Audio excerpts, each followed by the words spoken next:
नमस्कार दोस्तों, मैं पारुल चौहान आप सभी का स्वागत करती हूं आपके अपने प्यारे से परिवार रोजगार विद अंकित में। कैसे आप सभी? उम्मीद है आप अच्छे होंगे। जल्दी से सभी लोग लाइव आ जाएंगे। विवेक, प्रियांशु, दुष्यंत, रंजीत, यश, लक्षित, लवी, वेद, सुखवीर, विष्णु, पूजा, गुंजन, राकेश, मोनू, उसके बाद ओम, मनीषा, लवकुश, शिवानी, अनिल, प्रीति, सभी को मेरी तरफ से गुड आफ्टरनून, नमस्ते, राधे राधे, राम राम, शस्त्र अकाल। प्यारे प्यारे बच्चों, कैसे आप सभी? उम्मीद है आप बहुत अच्छे होंगे और आपका रिवीजन भी बहुत अच्छा चल रहा होगा। जल्दी से आप सभी लोग लाइव आ जाएंगे, सेशन के साथ जुड़ जाएंगे ताकि मैं क्लास को स्टार्ट कर सकूं। बेटा, आप जानते हैं कि कल मैंने आपको हाई कोर्ट कंप्लीट कराया था और मैंने बोला था कि कल मैं आपको सबसे पहले पढ़ाऊंगी जिला न्यायालय यानी कि डिस्ट्रिक्ट कोर्ट्स, या हम कह सकते हैं कि इस चैप्टर का नाम होगा अधीनस्थ न्यायालय यानी कि सबऑर्डिनेट कोर्ट, है ना। अधीनस्थ न्यायालय, अधीनस्थ न्यायालय यानी हम कह सकते हैं सबऑर्डिनेट कोर्ट्स, सबऑर्डिनेट कोर्ट। तो आपके सबऑर्डिनेट कोर्ट मतलब किसके अधीन होते हैं? ये हाई कोर्ट के अधीन होते हैं। किसके अधीन होते हैं? आप कहोगे कि मैम ये हाई कोर्ट के अधीन होते हैं। अगर हम बात करते हैं तो आपका जो हाई कोर्ट होता है उसके अधीन कौन आते हैं? तो अधीनस्थ न्यायालय उसके अधीन आते हैं।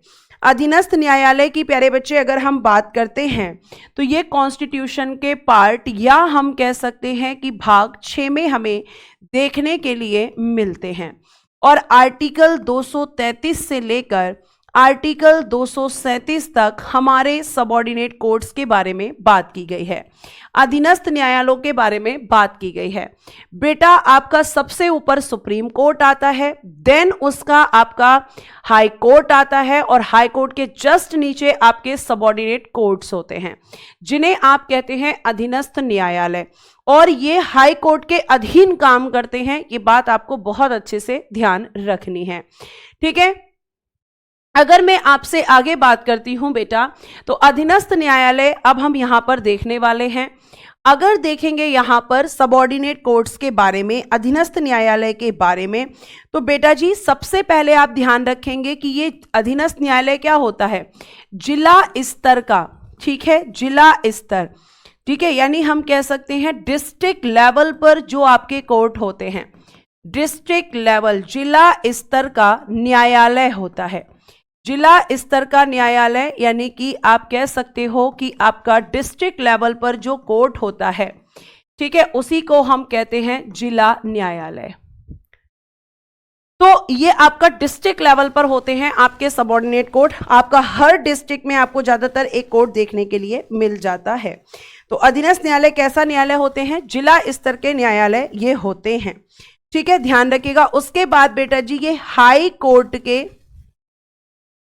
हाई कोर्ट के अधीन और उसके नियंत्रण में, हाई कोर्ट के अधीन, अधीन मतलब under of the high court, high court के अधीन और उसके नियंत्रण में, और उसके नियंत्रण को क्या कहेंगे? कंट्रोल, और उसके नियंत्रण में कार्य करने वाले, ठीक है, हाई कोर्ट के अधीन और उसके नियंत्रण में कार्य करने वाले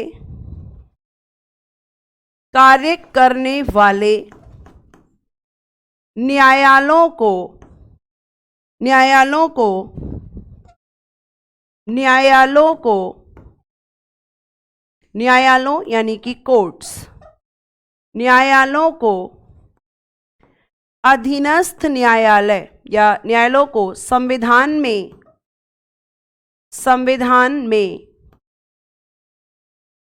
अधीनस्थ न्यायालय कहा जाता है। अधीनस्थ न्यायालय यानी सबऑर्डिनेट कोर्ट, अधीनस्थ न्यायालय यानी सबऑर्डिनेट कोर्ट कहा जाता है। यह आपको ध्यान रखना है, ठीक है, ओके। आगे चलिए, आगे प्यारे बच्चे अगर हम बात करते हैं तो जो डिस्ट्रिक्ट कोर्ट्स होते हैं, है ना, जो जिला न्यायालय होते हैं, जिला न्यायालय यानी डिस्ट्रिक्ट कोर्ट,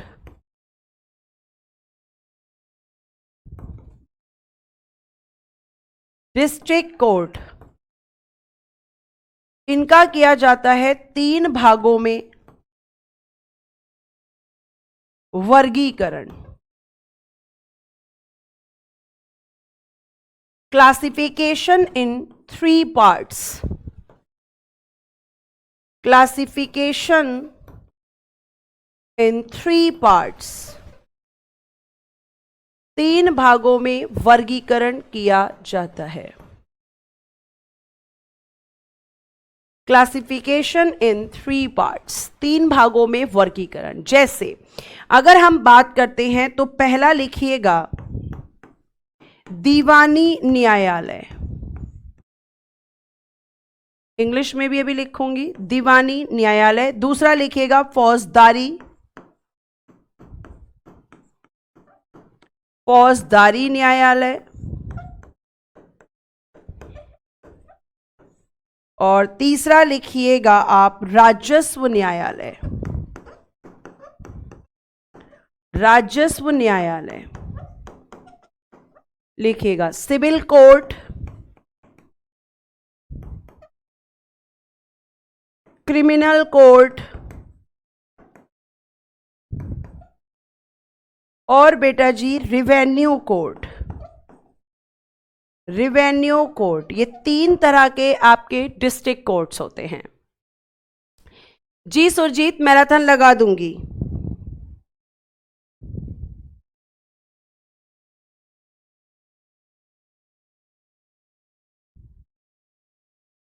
ठीक है, फटाफट लिख लीजिए, यहां तक नोट कीजिए।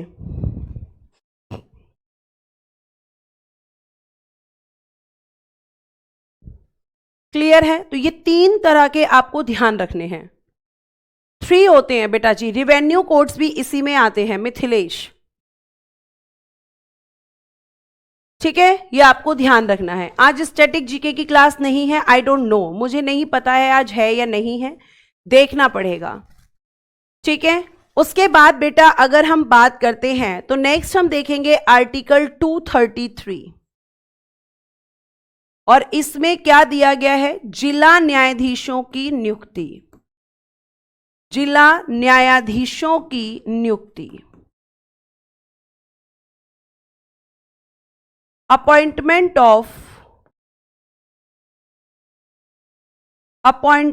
ऑफ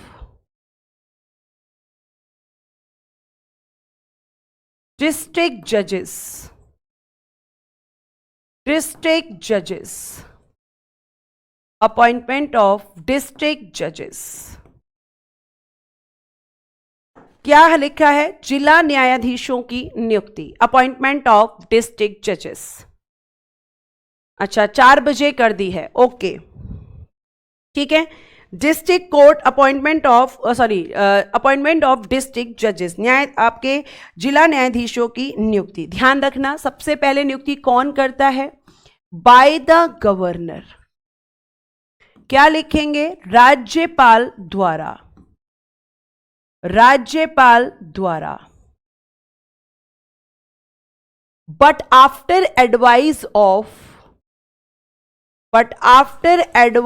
ऑफ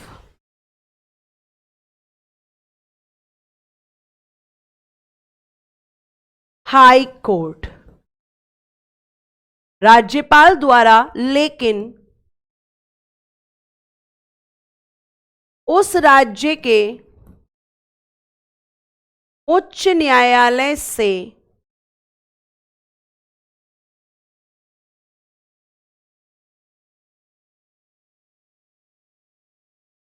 सलाह या परामर्श के बाद, सलाह या परामर्श के बाद,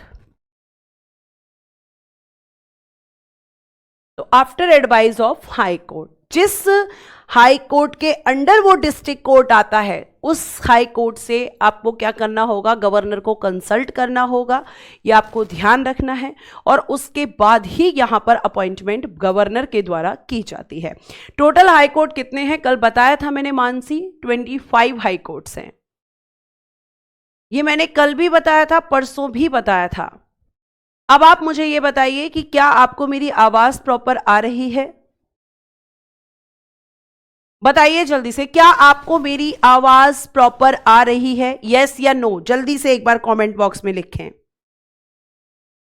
अब बात करते हैं कि डिस्ट्रिक्ट जज बनने के लिए क्या क्वालिफिकेशंस चाहिए। जिला न्यायाधीशों की योग्यताएं क्या होती हैं? क्वालिफिकेशंस, योग्यताएं क्या होती हैं इनकी? योग्यताएं, क्वालिफिकेशंस, योग्यताएं आ रही है। इसका मतलब मेरी तरफ से प्रॉब्लम नहीं है। अगर जिसको प्रॉब्लम है तो वो उसकी तरफ से, क्योंकि मेरी तरफ से प्रॉब्लम होने पर हर एक बच्चा बेटा जी लिख देता कि मैम आपकी तरफ से प्रॉब्लम है। ठीक है, आगे चलिए। अब देखिए यहां पर, देखिए क्वालिफिकेशंस यानी कि योग्यताएं। तो पहला, संघ या राज्य, संघ या राज्य की न्यायिक सेवा में हो, संघ या राज्य की न्यायिक सेवा में हो, सेवा में हो, यानी लिख सकते हैं जुडिशियल सर्विस इन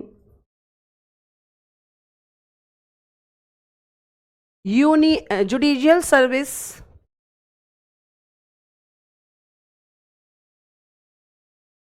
एक मिनट, संघ या राज्य की न्यायिक सेवा में हो इन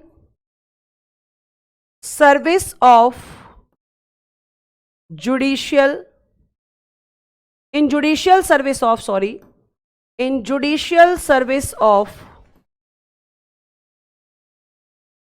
यूनियन और स्टेट, या तो राज्य की न्यायिक सेवा में हो या फिर संघ की। लेकिन अगर ये नहीं है तो, अगर ये नहीं है तो क्या इसके अलावा होना चाहिए? मान लीजिए ये किसी के पास नहीं है तो फिर क्या होना चाहिए?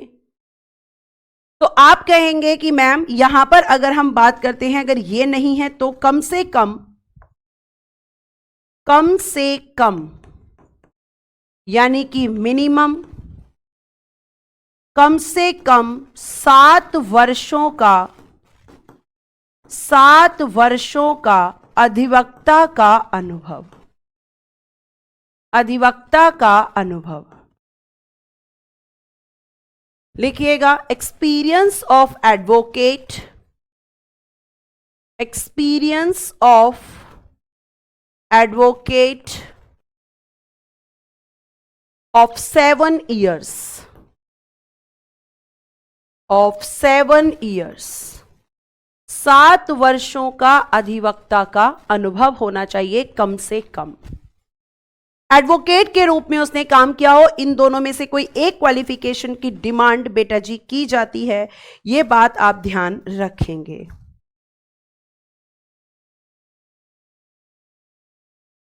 ठीक है, उसके बाद में आर्टिकल 235, आर्टिकल 235 की बच्चा जब हम बात करते हैं तो इनमें क्या कहा गया है? जिला न्यायालयों और उसके अधीनस्थ न्यायालयों, जिला न्यायालयों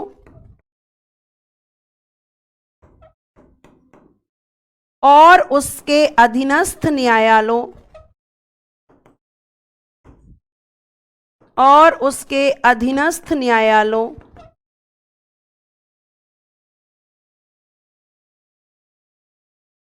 का नियंत्रण,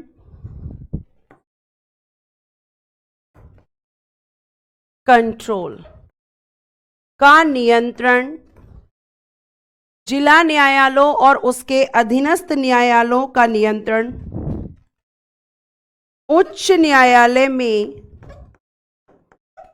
निहित होता है, उच्च न्यायालय में निहित, यानी vested in high court, vested in high court, उच्च न्यायालय में निहित होता है। यानी इनको कौन कंट्रोल करता है? High court. ये किस में कहा गया है? आर्टिकल 235 में। ठीक है निधि बेटा, मैंने इसको इसके लिए बोल दिया है।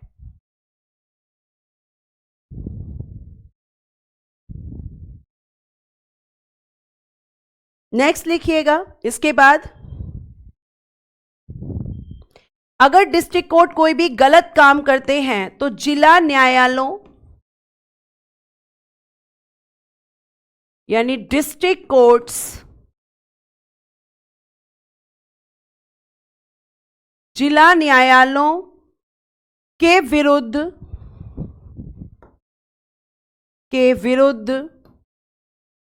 अगेंस्ट ऑफ डिस्ट्रिक्ट कोर्ट्स, जिला न्यायालयों के विरुद्ध अनुशासनात्मक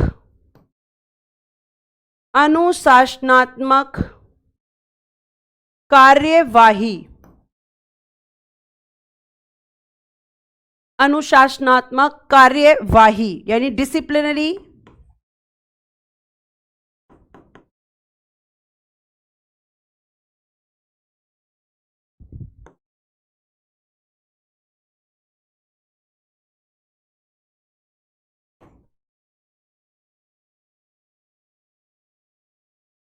करने का अधिकार हाई कोर्ट को होता है, हाई कोर्ट को होता है। ठीक है, यानी पूरी तरीके से हाई कोर्ट का कंट्रोल इन पर होता है। ठीक है छवि, ठीक है। क्वालिफिकेशन दोनों में से एक होनी चाहिए। हाँ स्नेहा, एक, कोई भी एक। अब आपका सबसे फेवरेट क्वेश्चन सैलरी का होता है। सैलरी, वेतन, कि मैम इनकी सैलरी कितनी होती है। तो बेटा जी अगर मैं सैलरी की बात करती हूं तो इनकी जो सैलरी डिटरमाइन होती है वो होती है अनुभव के आधार पर, अनुभव के आधार पर, based on experience, based on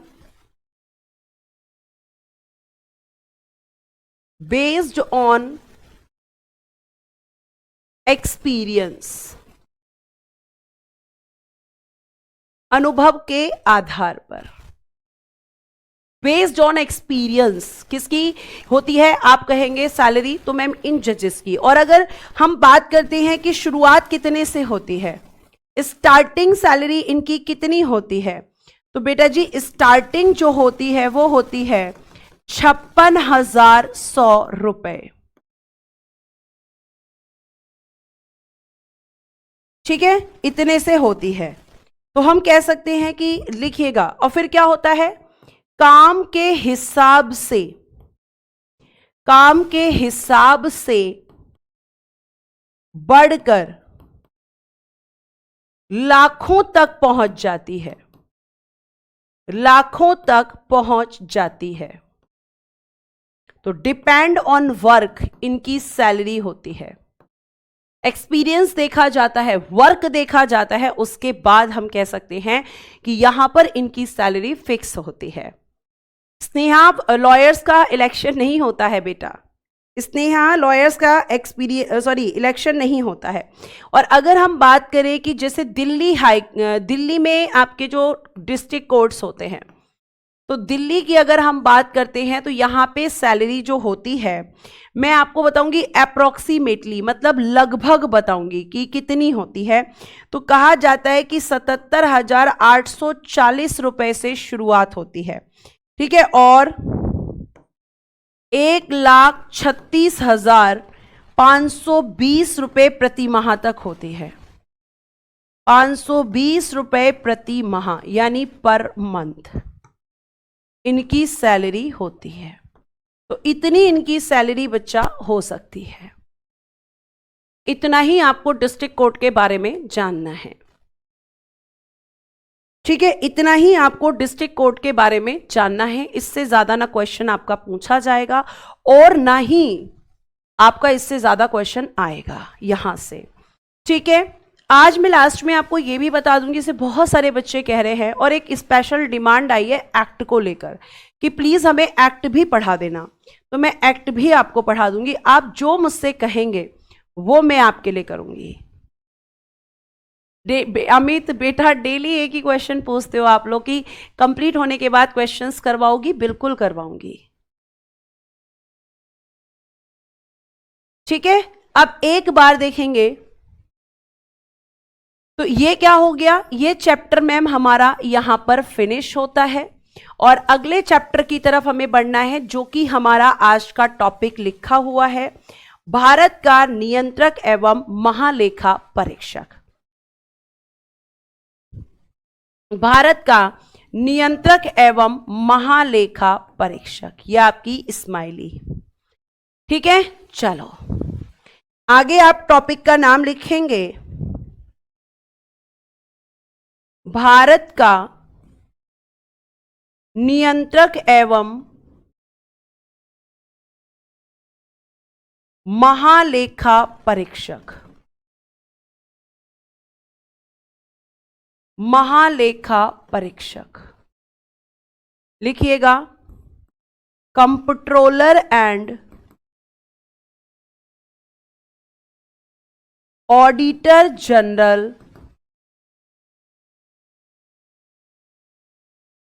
off India. Of India, जिसको मैं अब शॉर्ट में लिखूंगी कैग, क्योंकि बार बार इतना बड़ा नाम हम नहीं लिखेंगे।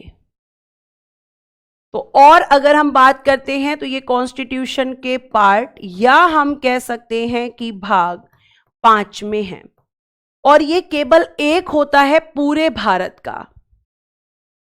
ठीक है, दुष्यंत 500 ही है बेटा, प्लीज चेक करें आप परीक्षा वाणी में। ठीक है, 489 नहीं है, 500 ही है वो, और ये क्वेश्चन पूछा भी जा चुका है कई एग्जाम्स में। ठीक है, आप लोग क्या करते हैं कि सारी चीजों को आप गूगल सर्च करते हैं, और गूगल हमेशा फिक्स या सही डेटा नहीं देता है, ये आपको मैं आज बता देना चाहूंगी। ठीक है, तो आपने लिखा, फिर सॉरी हाँ मैं कमेंट पढ़ने लग गई थी। फिर आर्टिकल की अगर हम बात करते हैं तो आर्टिकल 148 से 151 कैग के बारे में बात की गई है। तो जब इसकी यहां पर कैग के बारे में बात की गई है, तो अगर मैं आपसे यहां पर बात करती हूं तो आप यहां कहेंगे कि ये क्या है, एक संवैधानिक पद है, यानी हम कह सकते हैं कि मैम ये एक कॉन्स्टिट्यूशनल पोस्ट है, क्योंकि संविधान में इसके बारे में चर्चा की गई है। ठीक है, यानी ये कैसी पोस्ट है, कॉन्स्टिट्यूशनल पोस्ट है, ये एक संवैधानिक पद है। ये भी आपको ध्यान रखना है कि कैग हमारा एक संवैधानिक पद है। सात्विक, आप बेटा उसमें क्या पूछना चाहते हैं मुझे बताइए। ठीक है, आगे चलिए, पता नहीं क्या क्या कमेंट करते रहते हैं। अच्छा, ऐसा लग रहा है कि ये इमोजी की आंख मार रहा है, पता नहीं चल रहा मुझे, आप स्माइली ही समझो।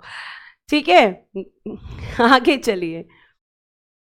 अब देखो यहां पे जब हम कैग की बात करते हैं प्यारे बच्चे, तो सबसे पहले मैं आपको बता दूं कि जो कैग है, ठीक है, कैग, तो ये जो कैग था आपका, तो कैग के पद का सृजन,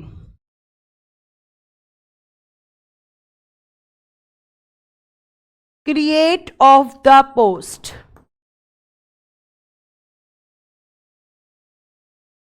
ठीक है, जब कैग का पद पहली बार बना था बेटा जी, जब कैग का पद पहली बार बनाया गया था तो किसने बनाया था,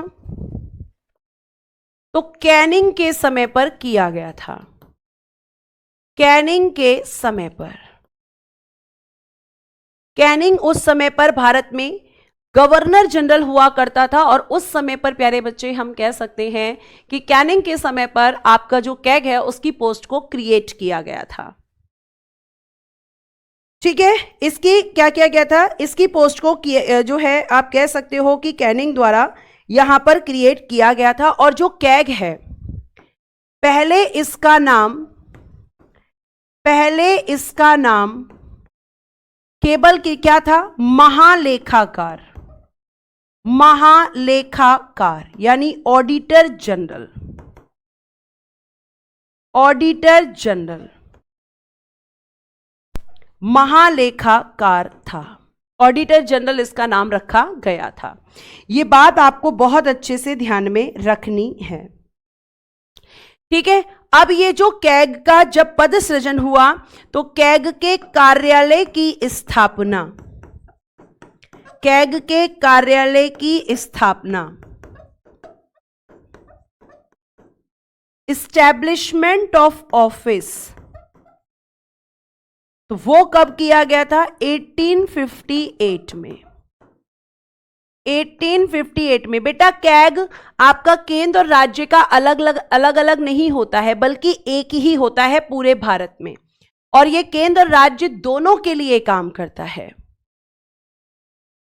ठीक है। तो यह बात आप ध्यान रखेंगे कि इसका कार्यालय की स्थापना कब हुई थी मैम, 1858 में। और अगर हम बात करते हैं तो भारत का प्रथम महालेखाकार, भारत का प्रथम महालेखाकार कौन था, प्रथम महालेखाकार ये बने थे 1860 में, ठीक है। अभी नाम भी लिखवाऊंगी, लिखेगा first auditor general of India, auditor general of India ये बनाए गए थे 1860 में, और ये बना था एडवर्ड ड्रमंड, 1860 में Edward Drummond first auditor general, पहले इसको ऑडिटर जनरल के नाम से जाना जाता था, ये बात आप ध्यान रखेंगे। अब बेटा जी कहा जाता है कि 1866 में,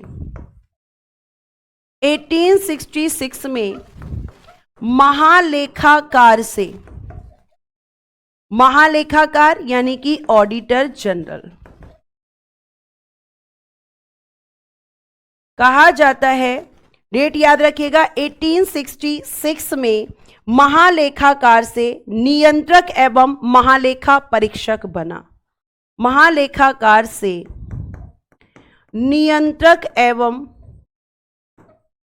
महालेखा परीक्षक बना, महालेखा परीक्षक यानी comptroller and auditor general, comptroller and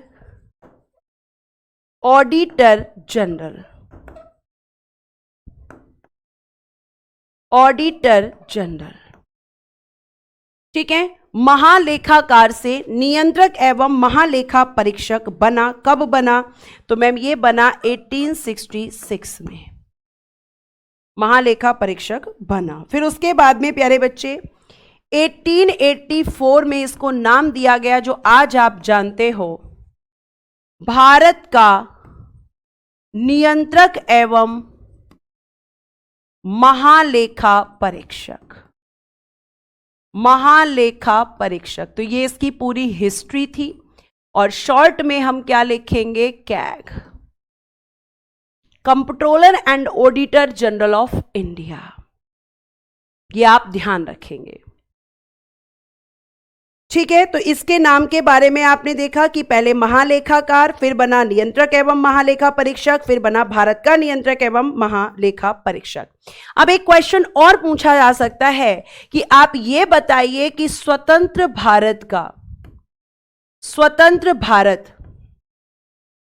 स्वतंत्र भारत का पहला कैग कौन था,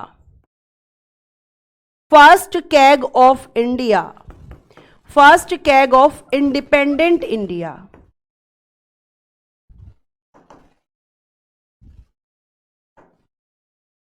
फर्स्ट कैग ऑफ,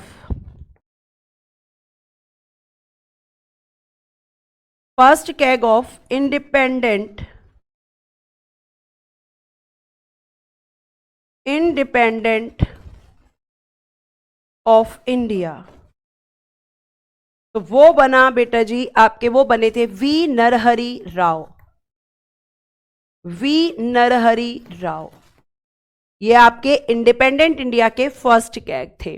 बहुत सारे बच्चों ने लिखा है वी नरसिम्हा राव, जी नहीं बेटा जी, V Narahari Rao first CAG थे आपके इंडिपेंडेंट इंडिया के। अब हम पढ़ेंगे आर्टिकल 148 जिसमें दी गई है कैग की नियुक्ति, appointment of CAG, appointment of CAG, appointment of CAG. और ये जो नियुक्ति प्यारे बच्चे यहां पे की जाती है, ये कौन करता है? प्रेसिडेंट करते हैं। कौन करता है इनकी नियुक्ति? तो आप कहेंगे राष्ट्रपति द्वारा, लेकिन संघीय मंत्री परिषद की, संघीय मंत्री परिषद की सलाह के बाद, सलाह के बाद लिखिएगा appointment by the president but after consult of, but after consult of Union Council of Ministers, Union Council of Ministers। ठीक है, ये आपको ध्यान रखना है।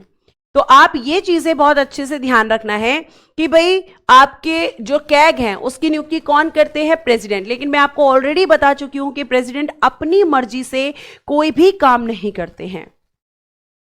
ठीक है, प्रेसिडेंट को हमेशा कंसल्ट करती है यूनियन काउंसिल ऑफ मिनिस्टर्स। ठीक है, ये आपको ध्यान रखना है। हाँ, पॉलिटी आपकी ऑलमोस्ट अब खत्म होने वाली है। मेन अब आपका बचा है, देखो इसके बाद इलेक्शन कमीशन में आपको पढ़ा दूंगी, पंचायत और नगर पालिका आप पढ़ लेंगे, यूपीएससी एसपीएससी में आपको पढ़ा दूंगी, और आपकी जो है राजभाषा। तो ये चैप्टर्स हैं थोड़े से। राजभाषा में आपको पूरा पीडीएफ के थ्रू पढ़ाऊंगी, बाकी चैप्टर्स में आपको लिखकर पढ़ाऊंगी। ठीक है, आपको नगर पालिका और पंचायत एक साथ हम पढ़ सकते हैं, बहुत इजी है, क्योंकि अगर आपने पंचायत पढ़ लिया तो नगर पालिका बिल्कुल सेम है, सिर्फ आर्टिकल्स चेंज होंगे। ठीक है, तो आप ध्यान रखेंगे कि राष्ट्रपति इनको क्या करते हैं? अपॉइंट करते हैं, लेकिन आपके यूनियन काउंसिल ऑफ मिनिस्टर्स की सलाह के बाद में। अगर हम बात करते हैं बेटा, तो अब इनके अपॉइंटमेंट के बाद हम देखते हैं कि भाई इनकी सैलरी, अगर कैग के वेतन की बात करते हैं तो बेटा आप एक चीज बहुत अच्छे से ध्यान रखना कि एक तो जो कैग है इसको जो सैलरी दी जाती है, ठीक है, तो वो आपका जो सैलरी निर्धारित की जाती है, लिखना वेतन निर्धारित किया जाता है, निर्धारित संसद द्वारा, यानी संसद इनके वेतन को डिटरमाइन करती है। तो लिखिएगा determined by the parliament, determined by the parliament.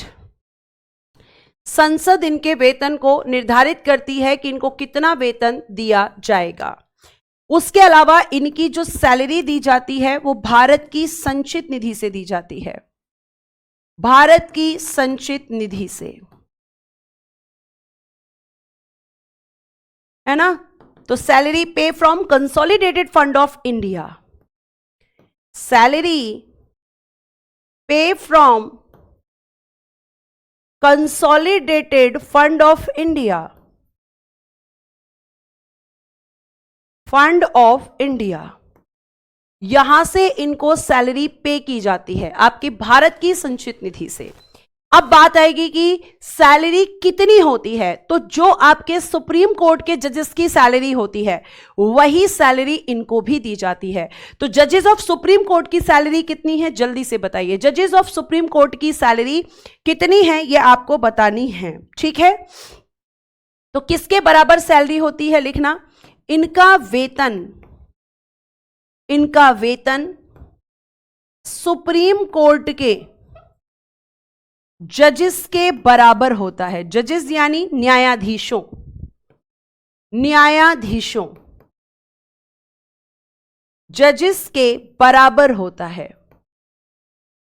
के बराबर होता है। तो आपके जजेस ऑफ सुप्रीम कोर्ट को कितनी सैलरी मिलती है? मैम इनको मिलती है 2,50,000 रुपए पर मंथ, प्रति माह। तो इतनी ही सैलरी कैग को भी मिलेगी। बिल्कुल सही है मैम, 2.5 लाख रुपए। ठीक है, अब बात करते हैं कार्यकाल। अब बात करते हैं कि इनका टेन्योर कितना होगा। तो मैं नेक्स्ट स्लाइड लूंगी बेटा और कार्यकाल की मैं आपसे बात करूंगी। कार्यकाल यानी कि अब हम बात करेंगे टेन्योर। तो बच्चा इनका जो कार्यकाल होता है जरा ध्यान से समझना। इनका कार्यकाल होता है एज ऑफ 65 इयर्स या 6 इयर्स। लिखिएगा 65 वर्ष की आयु या 6 वर्ष या 6 वर्ष, इनमें जो भी पहले हो, जो भी पहले हो। ठीक है, जैसे फॉर एग्जाम्पल मैं इसको समझाती हूं आपको बेटा। मान लीजिए एक व्यक्ति है आपका ए और ए की एज है जब उसको कैग बनाया गया है 62 इयर्स। कितनी एज है? 62 इयर्स। एक व्यक्ति है बी, जब इसको कैग बनाया गया तो इसकी एज थी 55 इयर्स। तो अब मुझे बताइए कि ए कब रिटायर होगा? ए की आप एज देखेंगे कि साल देखेंगे, और बी में आप एज देखेंगे कि ईयर्स देखेंगे? बताइए जल्दी से, जल्दी से मुझे बताइए। इस वीक संडे तक मैं आपको फ्री कर दूंगी अमित। संडे लंबी क्लास चलेगी आज भी, क्योंकि आपकी स्टैटिक जीके की क्लास नहीं है तो थोड़ा सा लंबा खींचूंगी मैं क्लास को। बताइए जल्दी से। मैम ए की रिटायरमेंट कब होगी? क्योंकि मैम ए की रिटायरमेंट 3 साल, हम ईयर्स देखेंगे, क्योंकि अगर हम एज देखेंगे, सॉरी हम एज देखेंगे, हम इसमें देखेंगे कि 65 ईयर्स 3 साल बाद कंप्लीट हो रहे हैं, लेकिन अगर हम ईयर्स देखेंगे तो उस हिसाब से तो फिर मैम ये 62 और यहां पे 6 ऐड करेंगे तो मैम ये 60 ईयर्स 68 का हो जाएगा। तो ये तो कॉन्सेप्ट काम ही नहीं करेगा। यहां पे हम देखेंगे कि इनकी एज 3 साल बाद कंप्लीट हो रही है तो 3 साल पे रिटायर हो जाएंगे। और इसमें हम क्या देखेंगे? इसमें हम एज नहीं देखेंगे, इसमें मैम हम ईयर्स देखेंगे कि ये 6 वर्ष के बाद रिटायर होंगे। क्योंकि अगर हम एज देखेंगे तो फिर तो इनका कार्यकाल 10 साल का हो जाएगा। तो जो भी पहले पूरा होता है उस बेस पर कैग को रिटायर कर दिया जाता है। यह आपको बहुत अच्छे से ध्यान रखना है। ठीक है, यह आपको ध्यान रखना है। मैम ए बुढ़ा हो गया, उसको घर भेज दो। ठीक है, भेज दिया। चलो आगे देखो, तुम्हें समझ आना चाहिए बस कैसे भी। ठीक है, अब बात आती है कि अगर ये त्यागपत्र देना चाहते हैं, अगर ये अपना रेजिग्नेशन देना चाहते हैं तो किसको दे सकते हैं? तो बेटा जी ये अपना रेजिग्नेशन राष्ट्रपति को देंगे। ये अपना त्यागपत्र बच्चा किसको देंगे? प्रेसिडेंट को। ये भी आप ध्यान रखेंगे। ठीक है, उसके बाद प्यारे बच्चे अगर हम बात करते हैं इनका रिमूवेबल प्रोसेस, रिमूवेबल प्रोसेस की अगर हम बात करेंगे, रिमूवेबल प्रोसेस हटाने की प्रक्रिया, हटाने की प्रक्रिया, तो इसमें मैं आपको लिखवाऊंगी जो मैंने आपको हाई कोर्ट में लिखवाया था, सेम वही प्रोसीजर होगा। लिखिएगा, संसद द्वारा उसी प्रकार हटाया जाता है, उसी प्रकार हटाया जाता है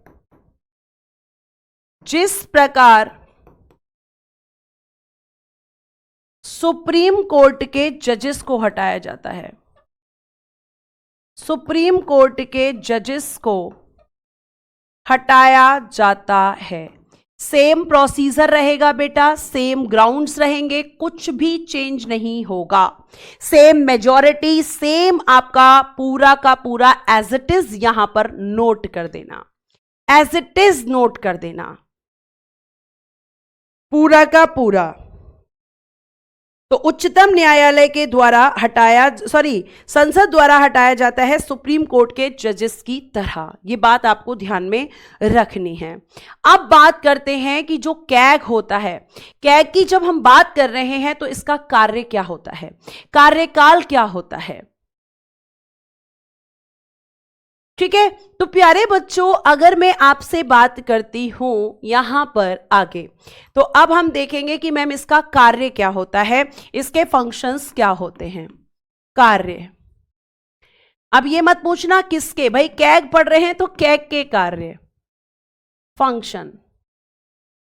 तो देखो, पहले हम बात करते हैं कि शुरुआत में इसके कार्य क्या थे। देखो, शुरुआत में यानी स्टार्टिंग में ये क्या काम करता था।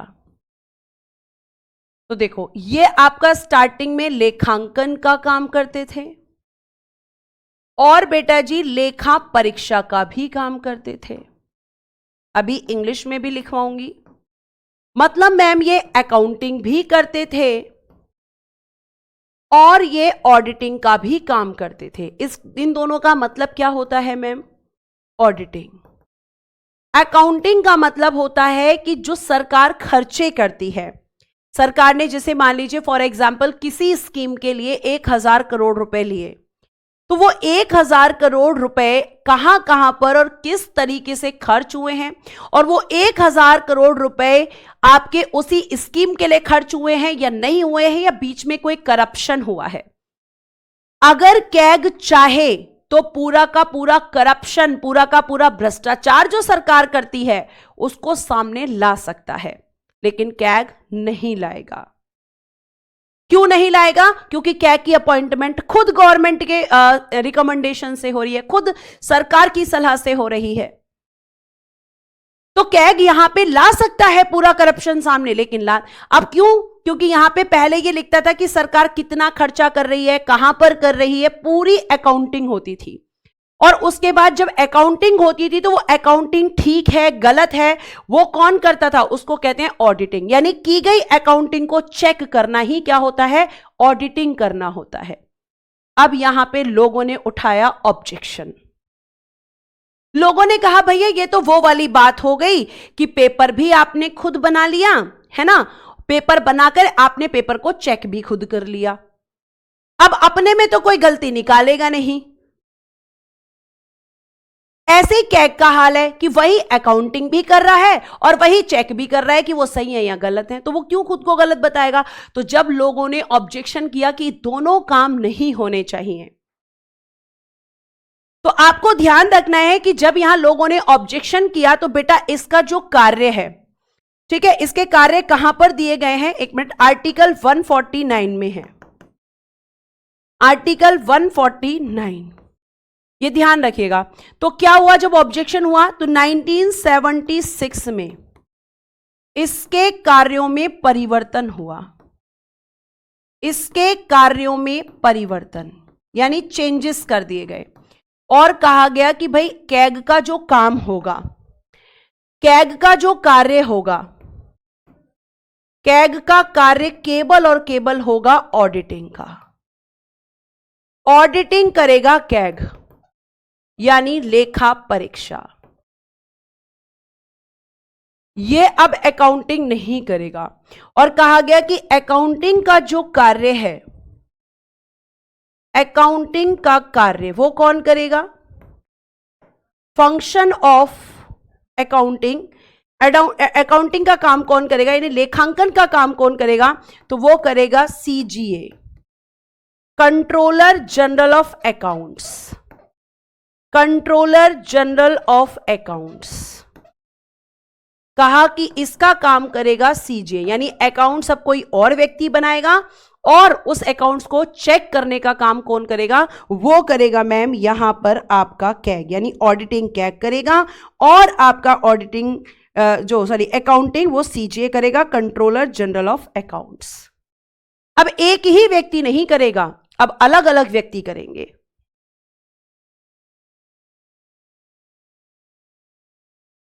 ठीक है, एक ही व्यक्ति नहीं करेगा, अब अलग अलग व्यक्ति करेंगे। तो आपने देखा है कि पहले अब यहां पे सीजीए, अब आप कहोगे सीजीए कहां होता है, तो आपकी गवर्नमेंट का एक डिपार्टमेंट होता है, profit and loss account department, वहां पर ये आपका बैठता है और यही अब सरकार के खर्चों की अकाउंटिंग करता है। ठीक है, और ना अब और जो आपका जब अकाउंटिंग करता है तो इसका जो अकाउंटिंग है वो कैग के पास जाती है और कैग उसकी ऑडिटिंग करता है, और फिर कैग की रिपोर्ट किसके पास जाती है ये आप बताओगे। कैग की रिपोर्ट की जांच कौन करता है, मैंने आपको लिखवाया हुआ है। अब ये हो गया, अब इसका मतलब ये है कि कैग जो है वो क्या करता है, रिपोर्ट तैयार करता है। तो कैग अपनी रिपोर्ट किसको देता है, आर्टिकल 151 में क्या है, कैग की रिपोर्ट, कैग की रिपोर्ट जो वो तैयार करता है तो वो किसको देता है। तो कैग अपनी रिपोर्ट, अगर हम बात करेंगे बेटा आपकी केंद्र सरकार की, केंद्र या संघ सरकार आप कुछ भी कह लीजिए, तो इसकी रिपोर्ट देता है बेटा जी ये राष्ट्रपति को, राष्ट्रपति को देता है, राष्ट्रपति को देता है, और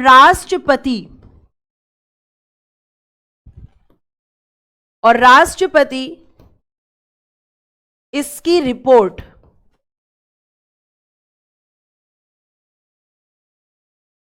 संसद के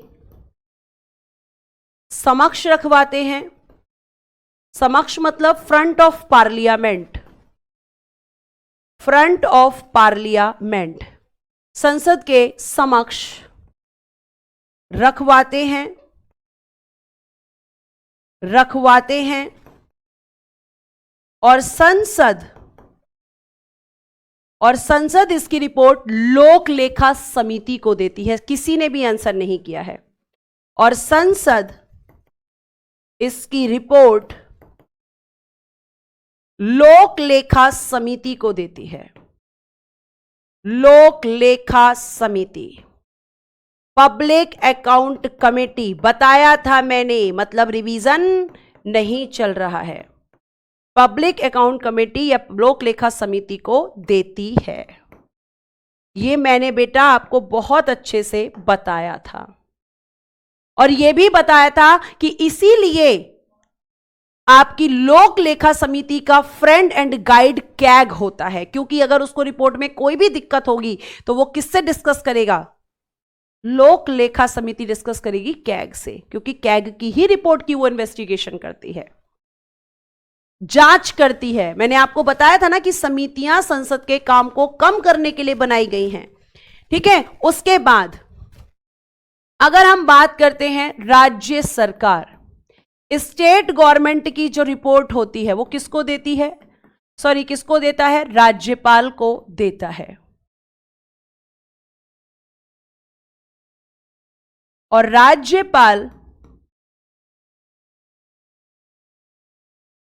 राज्यपाल इसकी रिपोर्ट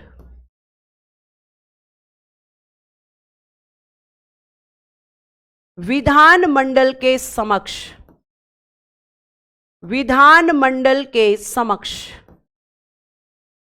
फ्रंट ऑफ लेजिस्लेचर,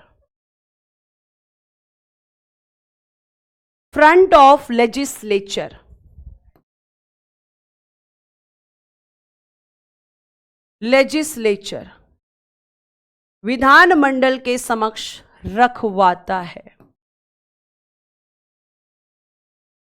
खत्म।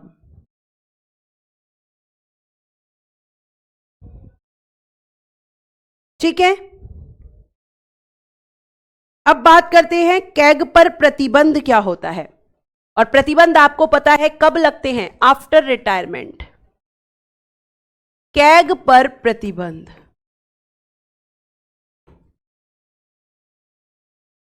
रिस्ट्रिक्शंस ऑन कैग पर प्रतिबंध।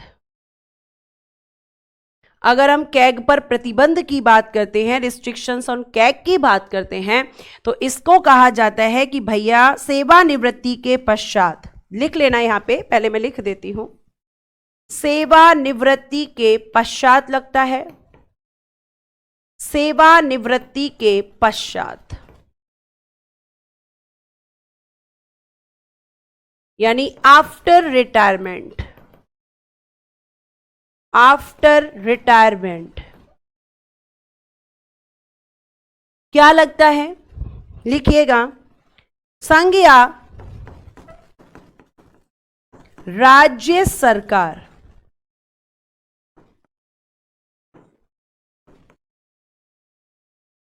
संघ या राज्य सरकार के अधीन, संघ या राज्य सरकार यानी यूनियन और स्टेट गवर्नमेंट, संघ या राज्य सरकार के अधीन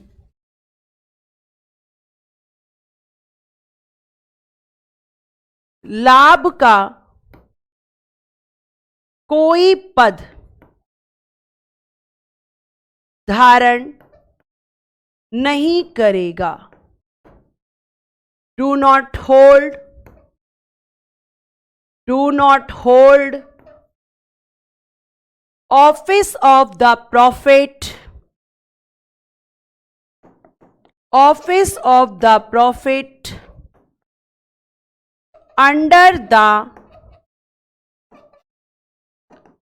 यूनियन और स्टेट गवर्नमेंट, यूनियन और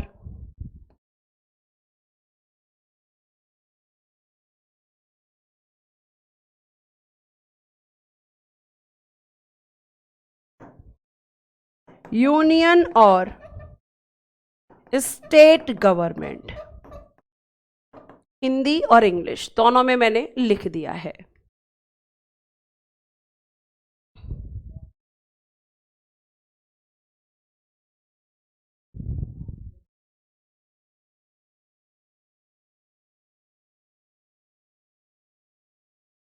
सुमित बेटा, जो मेरे को इंफॉर्मेशन मिली थी वही इंफॉर्मेशन मैंने आपको दी थी।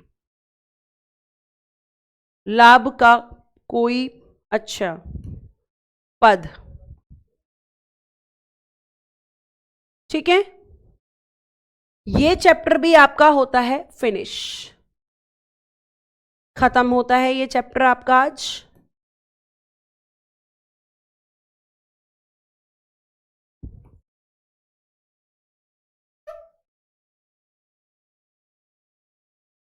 ठीक है, खत्म, क्लियर।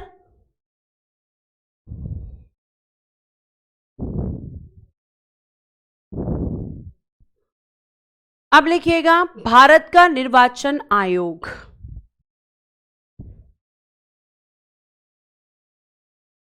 भारत का निर्वाचन आयोग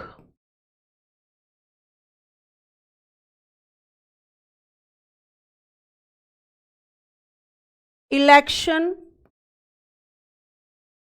commission of India, election commission of India, Bharat का निर्वाचन आयोग। जब हम इसके बारे में बात करते हैं तो ये कॉन्स्टिट्यूशन के पार्ट या भाग 15 में आपको देखने के लिए मिल जाएगा। और आर्टिकल कहां से स्टार्ट होगा निर्वाचन आयोग? तो अगर मैं आपसे बात करती हूं तो आप कहोगे कि मैम भाग 15 में है और आर्टिकल 324 से आर्टिकल 329 तक हमारे भारत के निर्वाचन आयोग के बारे में बात की गई है।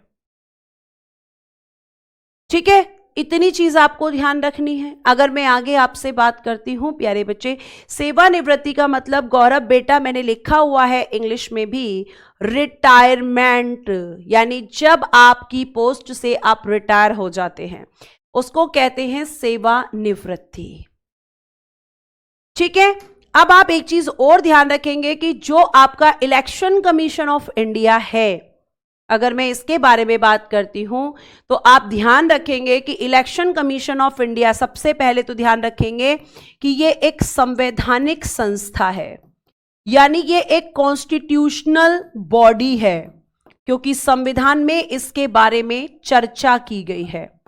कॉन्स्टिट्यूशनल बॉडी, ठीक है, पहला आप ये चीज। दूसरा, ये आपका एक स्वतंत्र निकाय है, मतलब इंडिपेंडेंट बॉडी है। इसको संविधान ने खुद की शक्तियां दी हुई हैं, ये किसके अधीन रहकर काम नहीं करती है, independent body.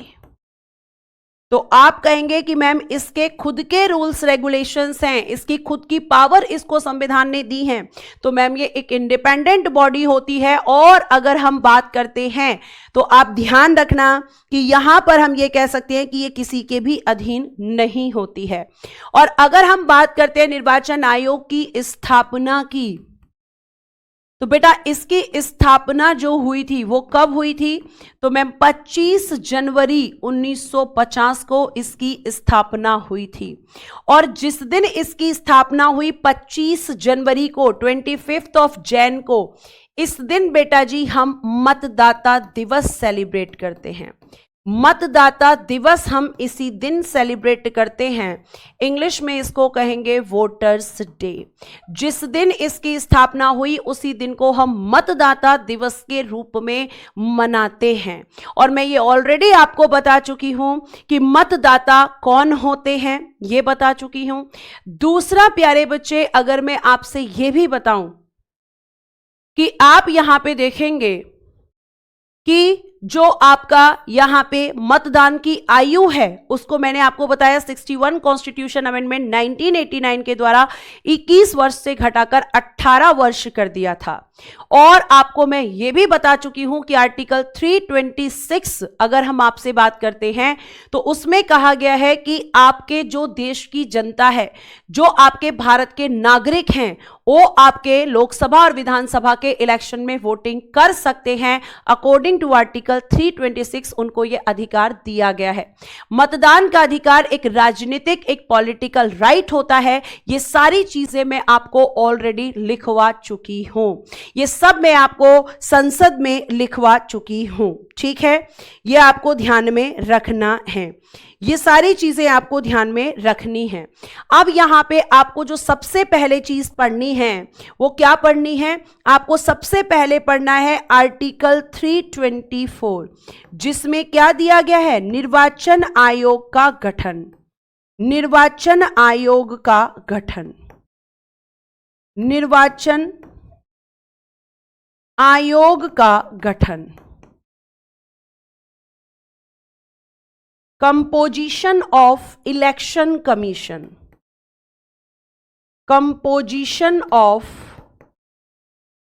Election commission, election commission, निर्वाचन आयोग का गठन कैसे किया जाता है ये आप ध्यान रखेंगे। तो बेटा अगर मैं आपसे निर्वाचन आयोग के गठन की बात करती हूं तो प्यारे बच्चे हम बात करेंगे 1989 से पहले, 1989 से पहले, बिफोर 1989, 1989 से पहले जो आपका इलेक्शन कमीशन हुआ करता था, ठीक है। इसमें अगर हम बात करते हैं तो इससे पहले इसमें क्या हुआ करता था, केवल एक व्यक्ति, केवल एक व्यक्ति हुआ करता था, केवल एक व्यक्ति, only one person, only one person. और इस पर्सन को हम क्या कहते थे, इस पर्सन को हम कहते थे chief election commissioner. Chief election commissioner हम इसको कहते थे। मुख्य निर्वाचन आयुक्त, मुख्य निर्वाचन आयुक्त, मुख्य निर्वाचन आयुक्त। यानी हम कह सकते हैं कि 1989 से पहले हमारे इलेक्शन कमीशन में केवल एक व्यक्ति हुआ करता था और वही पूरे इलेक्शन कमीशन की जिम्मेदारी संभालता था, जिसे हम कहते थे चीफ इलेक्शन कमिश्नर, मुख्य निर्वाचन आयुक्त। ये आपको ध्यान में रखना है। यानी हम कह सकते हैं कि आपका इलेक्शन कमीशन 1989 से पहले ये कैसी बॉडी थी, 1989 से पहले एक सदस्यीय निकाय था। ये एक सदस्यीय निकाय जिसमें केवल एक व्यक्ति होता था, यानी one member body, one member body, ठीक है, 1 मेंबर बॉडी, ये आपको ध्यान रखना है। केवल एक सदस्य इसमें 1989 से पहले हुआ करता था, यह आपको ध्यान रखना है। ठीक है, इतनी बात आपको समझ में आई। फिर क्या किया गया प्यारे बच्चे, 1989 में पहली बार, लिखिएगा 1989 में पहली बार, यानी फर्स्ट टाइम,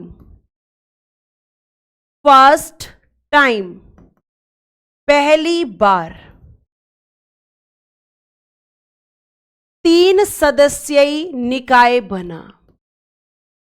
3 सदस्यीय या हम कह सकते हैं बहुसदस्यीय निकाय बना, बहुसदस्यीय निकाय बना। यह क्वेश्चन पूछा जाता है कि इलेक्शन कमीशन कब मल्टी मेंबर बॉडी बना था। ठीक है, मल्टी मेंबर बॉडी,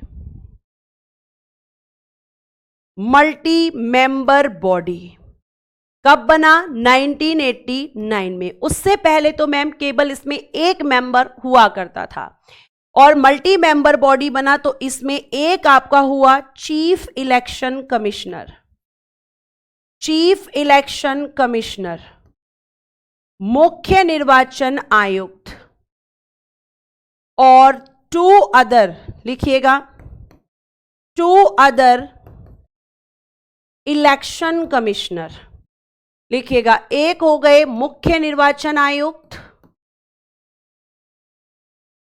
और आप कहेंगे कि मैम 2 हो गए अन्य निर्वाचन आयुक्त, 2 अन्य निर्वाचन आयुक्त। ठीक है, इतनी बात आपको ध्यान रखनी है कि मल्टी मेंबर बॉडी कब बना, 3 सदस्यीय निकाय ये कब बना, तो 1989 में। आप बोलोगे कि अगर हम बात करते हैं तो ये आपका वर्तमान में इसकी क्या स्थिति है, तो बेटा जी वर्तमान में भी आप कहेंगे वर्तमान में इसमें 3 सदस्य होते हैं, 3 सदस्य यानी 3 मेंबर्स हैं, जो कि 1989 में किया गया था। तो 1+2, एक चीफ इलेक्शन कमिश्नर और 2 अदर इलेक्शन कमिश्नर। ठीक है,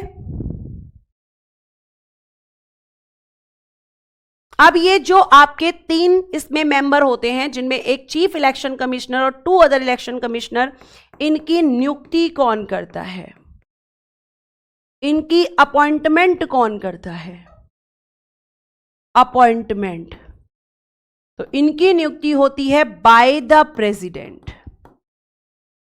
राष्ट्रपति द्वारा, राष्ट्रपति द्वारा। कुछ बच्चे ऐसे हैं जो बिल्कुल पढ़ना नहीं चाहते, मतलब 4 मिनट एक्स्ट्रा हुए हैं और तहलका मचा दिया है कमेंट बॉक्स में।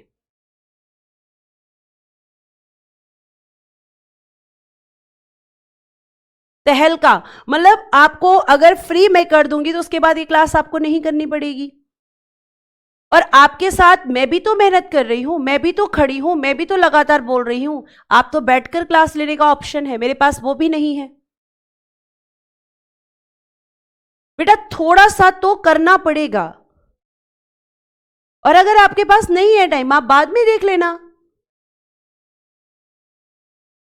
अगर हम एक्स्ट्रा चीजें नहीं करेंगे तो फिर मैं कैसे सिलेबस कराऊंगी, आप खुद बताओ। ठीक है, तो राष्ट्रपति द्वारा इन तीनों की नियुक्ति की जाती है। तीनों को कौन अपॉइंट करता है, बाय द प्रेसिडेंट, राष्ट्रपति द्वारा मैम इन तीनों को नियुक्त किया जाता है। ये बात बच्चा आपको बहुत अच्छे से ध्यान में रखनी है। ठीक है, लेकिन राष्ट्रपति मैंने आपको बताया कि अपनी मर्जी से कोई काम नहीं करते हैं, लेकिन पीएम वाली समिति के परामर्श के बाद, लिखना इसमें एक समिति बनती है पीएम की अध्यक्षता में, लेकिन पीएम वाली समिति, पीएम मतलब यह प्रधानमंत्री से है, समिति से परामर्श यानी कंसल्ट, परामर्श के बाद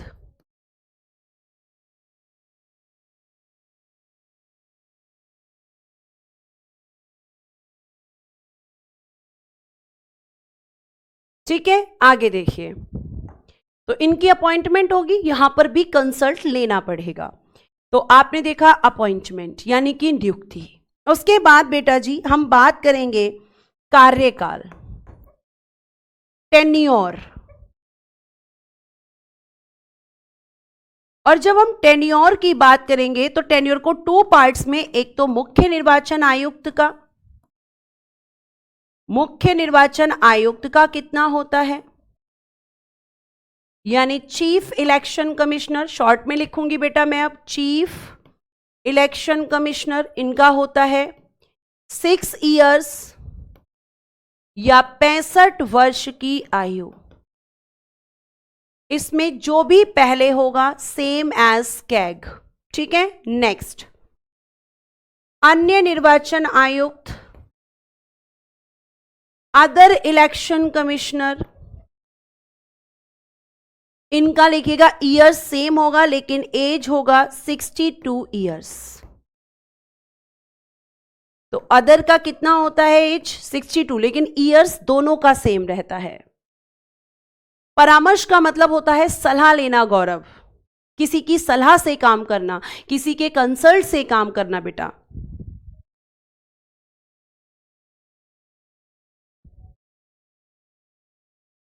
ठीक है, आगे अब आता है त्यागपत्र किसको देंगे ये लोग, अगर इनको देना होगा तो बेटा जी अगर इनको रेजिग्नेशन देना होगा तो पता है ये लोग किसको देंगे, राष्ट्रपति को, प्रेसिडेंट को देंगे अगर तीनों में से किसी को भी रेजिग्नेशन देना है तो। ठीक है, किसी को भी रेजिग्नेशन देना है तो किसको देंगे मैम, प्रेसिडेंट को ही देंगे। आप पूरा लिख सकते हैं राष्ट्रपति को देते हैं। उसके बाद बात आता है रिमूवेबल प्रोसेस, हटाने की प्रक्रिया। तो इनको हटाने की जो प्रक्रिया है अगर हम उनके बारे में बात करते हैं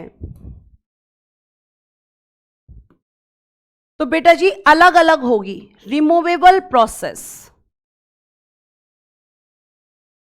हटाने की प्रक्रिया।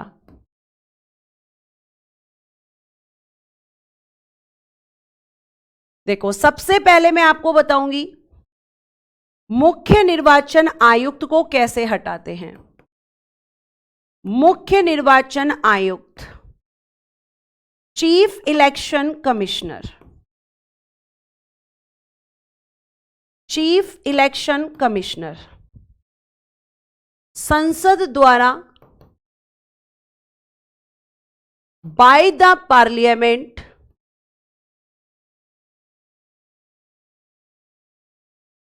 संसद द्वारा सुप्रीम कोर्ट के जजेस की तरह। तो देख रहे हो ये प्रोसीजर कितनी जगह पर काम कर रहा है, सुप्रीम कोर्ट में, हाई कोर्ट में, कैग में और चीफ इलेक्शन कमिश्नर में। ठीक है, तो आप ध्यान रखेंगे कि मुख्य निर्वाचन आयुक्त को हटाया जाता है कि उसी तरीके से जिस तरीके से सुप्रीम कोर्ट के जजेस को हटाया जाता है।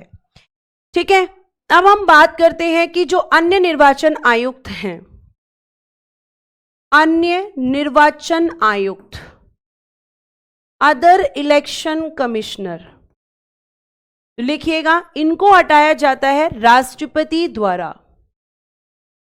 राष्ट्रपति द्वारा बाय द प्रेसिडेंट, राष्ट्रपति द्वारा हटाया जाता है। लेकिन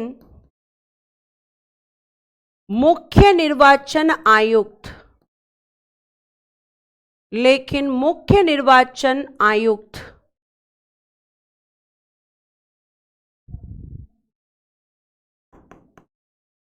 के कहने पर, यानी चीफ इलेक्शन कमिश्नर जब ये राष्ट्रपति को कहते हैं तब आपके राष्ट्रपति इनको हटाते हैं। तो दोनों का अलग अलग होता है।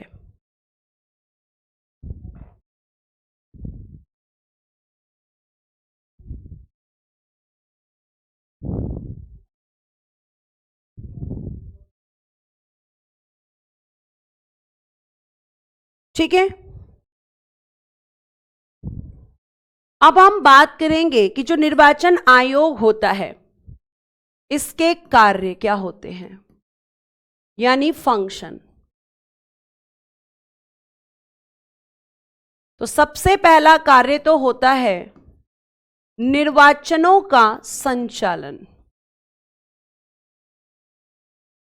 Conduct of the election. बताइए किस किस के इलेक्शन करवाता है ये? Conduct of the election. तो बेटा जी निर्वाचनों का संचालन, कंडक्ट ऑफ द इलेक्शन, पहला लिखना राष्ट्रपति, उपराष्ट्रपति,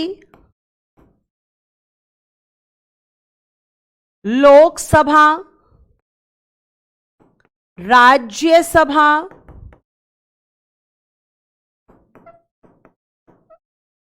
विधानसभा,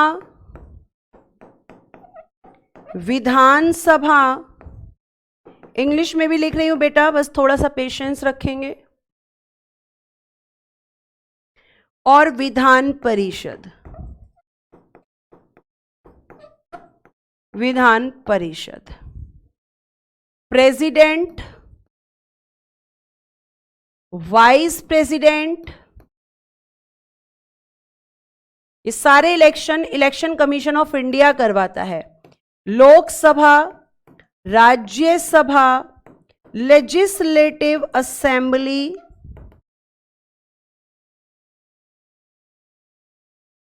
और बेटा जी लेजिस्लेटिव काउंसिल।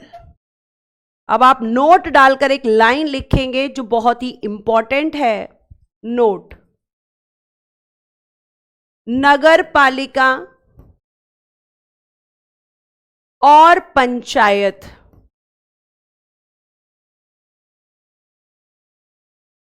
म्युनिसिपैलिटी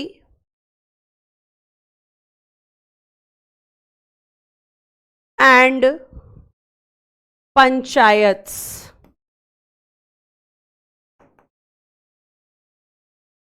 नगर पालिका और पंचायतों के निर्वाचन राज्य निर्वाचन आयोग द्वारा, राज्य निर्वाचन आयोग बनता है एक अलग से, केवल इन दोनों के इलेक्शंस को कंडक्ट कराने के लिए। राज्य निर्वाचन आयोग, state election commission, state election commission राज्य निर्वाचन आयोग द्वारा कराए जाते हैं। केवल आपके म्युनिसिपैलिटीज और आपकी नगर पालिकाओं के इलेक्शन के लिए ही स्टेट इलेक्शन कमीशन बनता है। ठीक है, बाकी जितने भी ये इलेक्शंस हैं सबको भारत का निर्वाचन आयोग कराता है और इन दोनों के इलेक्शंस को स्टेट इलेक्शन कमीशन कराता है।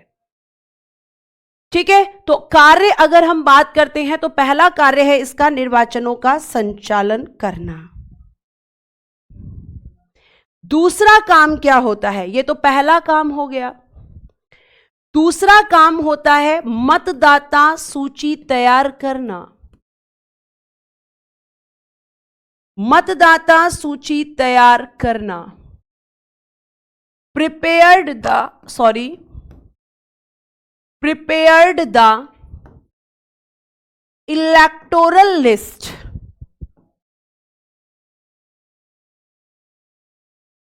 Prepared the electoral list. अब ये क्या होता है मैम? मतदाता सूची क्या होती है?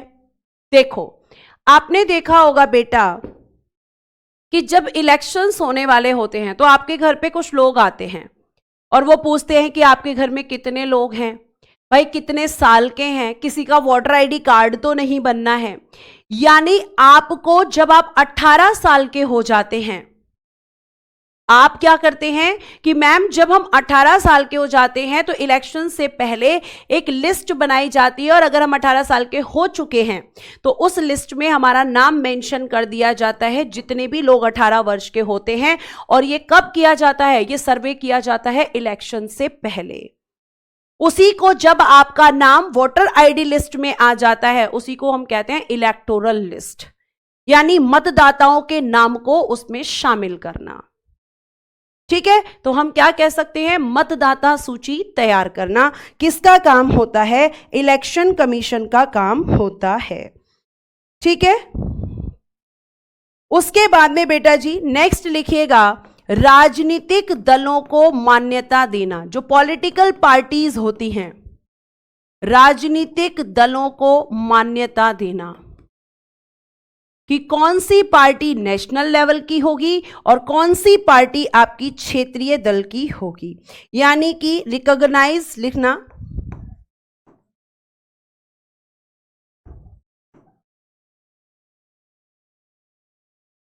पॉलिटिकल पार्टीज, और किस स्तर की मान्यता देना? पार्टीज। तो आप कहेंगे कि मैम एक तो कि भाई कौन सी पार्टी राष्ट्रीय स्तर की होगी, यानी नेशनल लेवल,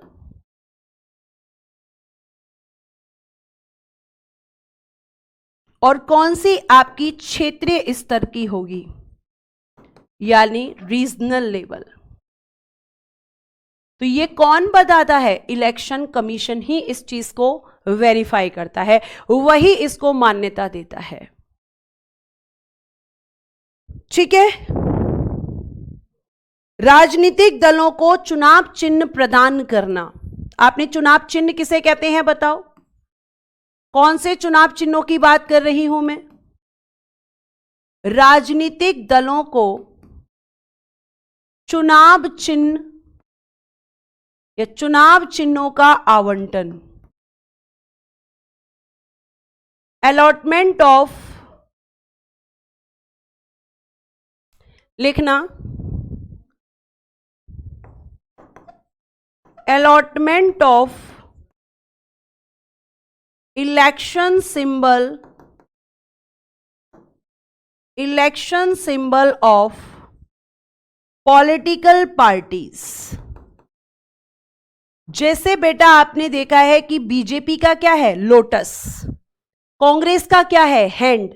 जैसे बहुत सारे बच्चे लिख रहे हैं कि मैम जैसे साइकिल है, हाथी है, लोटस है, हैंड है, झाड़ू है, तो ये सब क्या है? ये सब मैम पॉलिटिकल पार्टीज के इलेक्शन सिंबल्स हैं, और इनको देने का काम कौन करता है? इलेक्शन कमीशन देता है।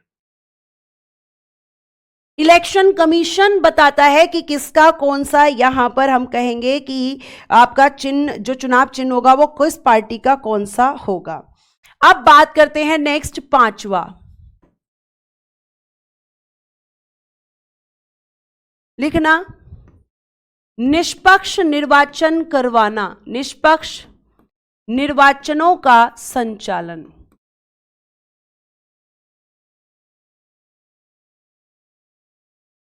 यानी conduct of the fair election, conduct of the fair elections.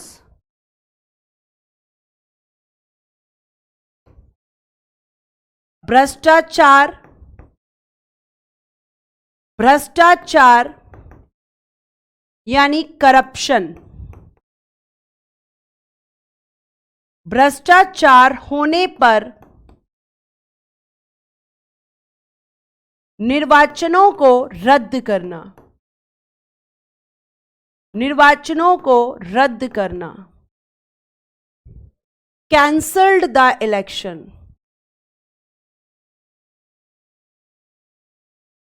Cancelled the election, निर्वाचनों को रद्द करना।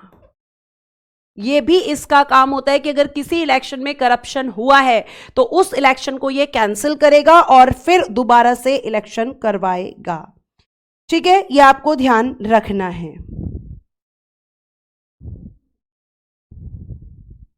2 पॉइंट और बचे हैं आपके, उसके बाद मैं क्लास को खत्म करती हूं और कल की क्लास में मैं आपको पढ़ाऊंगी पंचायत और नगर पालिका। ठीक है, 2 पॉइंट्स बचे हुए हैं, उनको लिख लीजिए। एक आपने सुना होगा, कई बार आपने सुना होगा, लेकिन आपको उसका मतलब नहीं पता होता है कि मैम आदर्श चुनाव संहिता, आदर्श चुनाव संहिता क्या होता है? आदर्श चुनाव संहिता, जिसे हम कोड ऑफ कंडक्ट के नाम से जानते हैं, लिखिएगा model of code of conduct, code of conduct, model of code of conduct, आदर्श चुनाव संहिता। तो जब हम इसके लिए बात करते हैं प्यारे बच्चे, तो ध्यान रखिएगा कि ये क्या होता है। राजनीतिक दलों के लिए यह बनता है, जो भी इलेक्शन में पार्टिसिपेट करते हैं, राजनीतिक दलों के लिए नियम और कानून, के लिए नियम और कानून बनाए जाते हैं। नियम और कानून यानी rules and laws, rules and laws for political parties, for political parties कानून बनाए जाते हैं। अभी समझाऊंगी लिखने के बाद, एक बार लिख लीजिए। जाते हैं, जो निर्वाचन की तिथि की घोषणा, निर्वाचन की तिथि की घोषणा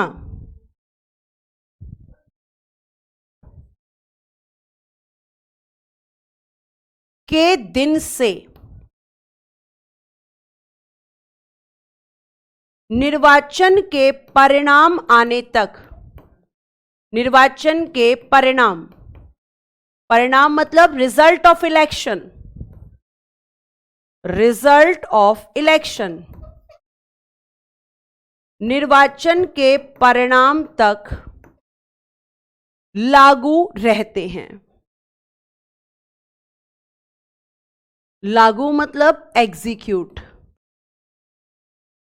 लागू रहते हैं। जैसे बेटा, जब इलेक्शन की डेट डिक्लेयर हो जाती है, आपकी इलेक्शन की डेट की घोषणा हो जाती है, तो आपको ध्यान रखना है कि उस समय पर आपके पॉलिटिकल पार्टीज के लिए कुछ रूल्स रेगुलेशंस होते हैं।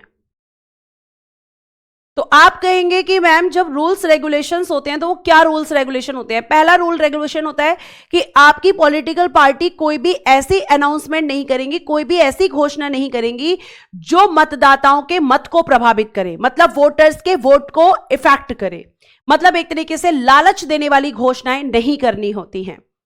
ठीक है। दूसरा, आपकी जो पॉलिटिकल पार्टीज में जो लोग पार्टिसिपेट करते हैं, तो वो ऐसा नहीं कर सकते कि वोटर्स के लिए गवर्नमेंट व्हीकल्स का प्रयोग करें या शराब बांटना शुरू कर दें, इस तरीके की चीजें नहीं होंगी। लेकिन आप क्या कहेंगे, मैम ये सब कुछ होता है। हाँ जी होता है, मैं एक्सेप्ट करती हूं कि ये सारी चीजें होती हैं। और आपका भी एक बहुत मामला सामने आ रहा है, वोट चोरी का मामला सामने आ रहा है ना, उसको लेकर भी यहां पे बहुत सारे क्वेश्चंस उठते हैं। तो कहने का मतलब है कि जो पॉलिटिकल पार्टीज होती हैं उन पे रिस्ट्रिक्शंस लगाए जाते हैं, प्रतिबंध लगाए जाते हैं, लेकिन बेटा जी करप्शन होता है। हम चाहे इस चीज को माने या ना माने, कई बार इलेक्शंस को लेकर हमारे देश में करप्शन, भ्रष्टाचार का क्वेश्चन उठ चुका है, लेकिन हर बार क्या होता है, उसको गलत ठहरा दिया जाता है। शराब भी बटती है, पैसा भी उड़ता है, भ्रष्टाचार भी होता है, सारे रूल्स भी तोड़े जाते हैं, कोई कुछ नहीं कर सकता। कोड ऑफ कंडक्ट तो केवल नाम का रह गया है। तो ये इसे कहते हैं कोड ऑफ कंडक्ट, इसे कहते हैं आदर्श संहिता। ये आपको ध्यान रखना है। तो ये आपका बनाया जाता है कब? जब इलेक्शन की डेट डिक्लेयर हो जाती है उस दिन से ये पॉलिटिकल पार्टी पर एग्जीक्यूट हो जाता है, और जब तक उस इलेक्शन का रिजल्ट आता है तब तक ये लागू रहता है। लास्ट में आपको लिखवाने जा रही हूं कि जब इलेक्शंस होते हैं तो उससे पहले एक अधिसूचना जारी की जाती है जिसे आप इंग्लिश में नोटिफिकेशन कहते हैं। तो ये एक क्वेश्चन बनता है कि नोटिफिकेशन कौन इशू करता है? तो आप में से ज्यादातर बच्चे इसका आंसर कहेंगे कि नोटिफिकेशन, अधिसूचना जो इन निर्वाचनों के लिए जारी की जाती है वो इलेक्शन कमीशन करता है, लेकिन नहीं। यह आपको ध्यान रखना है कि अगर हम बात करते हैं कि अधिसूचना जो जारी की जाती है, देखो अधिसूचना लिखना, अधिसूचना निर्वाचन आयोग की, निर्वाचन आयोग की अधिसूचना निर्वाचन आयोग की सिफारिश पर, आयोग की सिफारिश पर, यानी on the recommendation of, on the recommendation of, on the recommendation of election commission, यथा स्थिति, मतलब जहां पर निर्वाचन होंगे उस स्थिति के अनुसार, यथा स्थिति राष्ट्रपति या राज्यपाल द्वारा जारी की जाती है, द्वारा जारी की जाती है। ठीक है, अगर लोकसभा के इलेक्शन होंगे या राज्यसभा के तो राष्ट्रपति, और अगर आपके विधानसभा के इलेक्शन होंगे तो राज्यपाल। यह आपको ध्यान रखना है। बच्चा कह रहा है मैम इतनी सच्चाई मत बोलो। बेटा मैं नहीं बोलूंगी तो तुम बोलते हो, सब कुछ आ रखा है, मैंने ऐसा कुछ भी नहीं बोला है जो कि आपको नहीं पता है ना। आप खुद देख रहे हैं कि बहुत सारे क्वेश्चंस लगातार उठते हैं हमारे चुनावों को लेकर, हमारे इलेक्शंस को लेकर। ठीक है, आज इतना ही रखते हैं। कल का आपका टॉपिक रहेगा, मैं आज ही लिख देती हूं, कल का टॉपिक डाल के छोड़ दीजिएगा, स्थानीय सरकारें। बस आपका एक यही बड़ा टॉपिक बचा हुआ है, local self government, local self government.